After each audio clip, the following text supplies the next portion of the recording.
If you smell what The Rock is cooking, the second best great one is back on SmackDown. Well, maybe not back, it's probably a one-time appearance. But you know, it was so entertaining, I might forgive The Rock for stealing my nickname. What a great episode of SmackDown. LA Knight versus The Miz, The Rock and John Cena on the same show in 2023. Absolutely wild, man. I love this episode of SmackDown. Now, The Rock coming back and talking about his match against Roman Reigns is a good and a bad thing at the same time, but that's something we're gonna talk about in the next video. We got a lot of boner material on SmackDown, all of that in a second. This video is sponsored by Wrestling GM, where you can actually prove that you can book it better. Wrestling GM is the best wrestling simulation game in the world. The only game where you can be a business owner, TV show writer, and universe creator at the same time. Pick who fights, who becomes champion, manage each wrestler's career, write your own storylines and feuds, and even create your own wrestlers and companies. Find out why 250k plus players continually keep playing Wrestling GM. The game is very deep and the opportunities to play it are endless. It is the perfect mix of creativity and strategy. You can control and create all the outcomes within the game. I also played this game before on my channel. The playlist of Wrestling GM series is in the description below. Wrestling GM is available on all iOS and Android devices, and there's a link to download the game in the description below. Welcome back to another episode of Greatness of SmackDown. How are you guys doing today?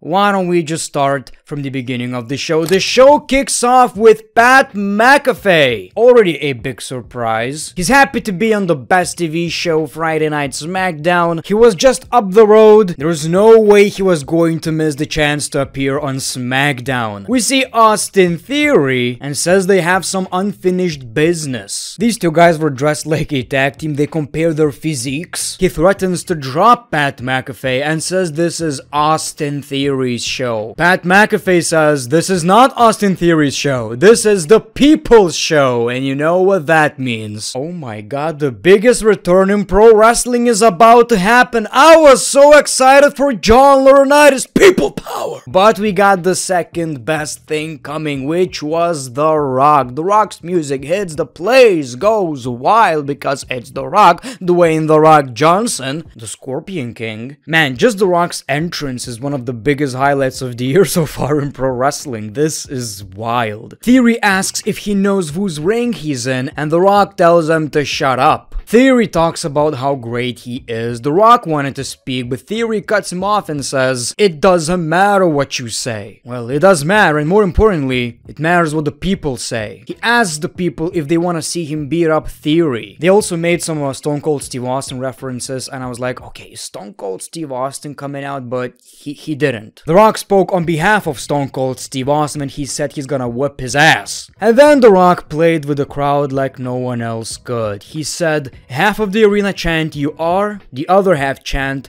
"asshole." And okay, this was absolutely wild. This went on for like, I believe 4 or 5 minutes, I could be wrong. And it would be a lot more entertaining if it happened on a pay-per-view or if it was a TV 14 format, because you see, people, I don't know which version of this you saw, but all I heard was actually nothing. You know, I didn't hear anything. 80% of it was censored, and I understand why. I get it. It's on TV, it's on a TV PG programming, but at the same time, you know, it kinda sucks. In about 3 seconds, The Rock is gonna whoop your ass. Austin Theory attacks The Rock, and of course, Austin Theory got his ass whipped by both The Rock and Pat McAfee. This was a great moment. Now, didn't necessarily achieve anything when it comes to storylines. That is coming up later, I believe, but you know, just seeing The Rock, it's special. You know, people need to realize this is a big deal and something that should not be taken for granted. And if you believe that Austin Theory got buried or anything like that, that's not the case. I believe Austin Theory probably thought this is a top 5-3 moment of his career because he's in the ring with The Rock, and he just got a lot of exposure. Later on the show, backstage, we saw John Cena and The Rock interacting, smiling, hugging, welcome back home, Rock, which was great, but at the same time, I feel like it was a missed opportunity not to have these two legends in the same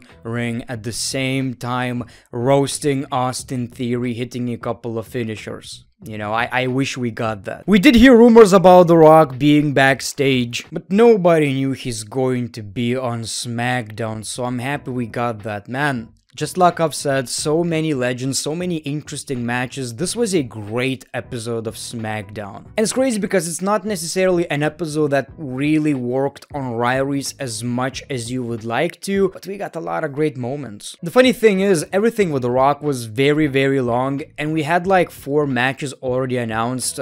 Grayson Waller effect with John Cena. I was like, how are they going to fit everything in such a short period of time? Turns out they can, and the show doesn't have to be 3 hours long. Then we got AJ Styles versus Finn Balor, another match that a lot of people were looking forward to. Now, I know this is a match that, you know, you should be excited about, but at the same time, we all know it's not gonna end fair. So, of course, we got Jimmy Uso, and Finn Balor takes the W. Just like we speculated, John Cena and AJ Styles are going to be a tag team, which I'm all for. Maybe I should say in a tag team match, not necessarily a tag team. Finn Balor talks about how they're trying to get Jey Uso into the bloodline, and maybe you should join too, because there's one good thing about the Judgment Day. There are no leaders, which means there's no Roman. And of course, Paul Heyman is not happy about what he just heard and tells Solo about it, which might be the reason why Solo Sikoa decided to help Jimmy Uso. He does want to see him in the Judgment Day. I like this segment with LWO. Felt a little random, you know, they all of a sudden started talking about how great of a family this is. Rey Mysterio finally found family because Dominic wasn't enough. All of a sudden, Santos Escobar says, "My dream has always been facing you and winning a championship." So he challenges Rey Mysterio to a United States Championship match. Rey acted like, you know, this came out of nowhere and he was offended, but then says, "Of course, you got it." And Santos Escobar is thankful for it. Always love these type of matches. 2 friends, fair fight, but I do have a feeling Santos Escobar might cheat and act like nothing happened, and then of course later on turn on him again, and now it's 2 sons turning on Rey Mysterio. My real son turned on me? My adopted son turned on me? The only thing I have left now is Aaliyah. We see the Street Profits and Bobby Lashley. They made fun of, you know, this whole situation, saying that taking over the WWE is going to be easier than we thought because they're already fighting over championships. LWO are having none of it. They challenged them to a tag team match. So we got LWO versus the Street Profits, who are using the same theme song, and I'm not feeling it. The theme song doesn't fit their characters anymore. The Street Profits obviously won the match, and they continue with the beatdown. There are rumors about Trios Championships being introduced, and you know, I still don't know how I feel about it. Then it was time for The Miz versus LA Knight without a special guest referee. I feel like this match should have been in the main event. It's crazy that it wasn't for me, if I'm being honest, but very exciting, decent match. And, you know, I was kind of surprised that LA Knight actually won the match. Seems like this rivalry is pretty much over. I'm not complaining about LA Knight winning, obviously. I do have a problem with The Miz losing again, but it needed to happen. I get it. After the match, LA Knight challenged every champion in the WWE. Well, he didn't challenge Rhea and Io Sky. Not sure why though. A title is a title. And I'm thinking about all the champions. I don't know which title he can actually take. Maybe he could defeat Gunther. I feel like that's a possibility, even though we all want, you know, Chad Gable to do it right now. I also believe he could take the United States Championship, but now I'm not feeling the story. When it comes to Universal Championship or Undisputed Championship, he's not gonna do it, right? Seth Rollins? Maybe, but they're on different brands. I believe that probably should be the move, him winning the World Heavyweight Championship, but we'll see what happens. One thing's for sure, he wants them titles. Pretty Deadly are kinda growing on me. I believe this gimmick of him being injured, his shoulder is injured, I believe, or elbow, I forgot, but he's in a wheelchair. That's hilarious. Pierce says your injury is healing and you should be back in no time, but you know, Elton is not feeling it. So we got Asuka versus Bayley, which was kinda the main event. It was the last match of the show,